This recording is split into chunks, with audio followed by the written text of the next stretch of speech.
Okay, so now we're going to remove the cable on this side of the connection at the SMA cable. So we take our SMA wrench and any adjustable wrench and we remove here.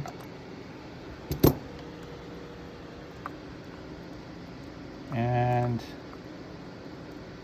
we break this connection. And this cable will remain with the cart. And then we remove these 3 secure screws that hold down the card.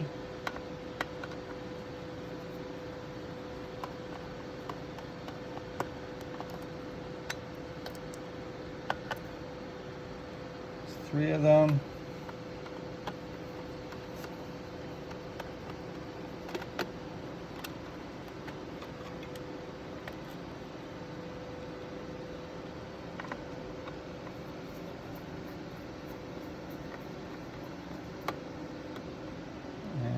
Now the card is ready to be removed.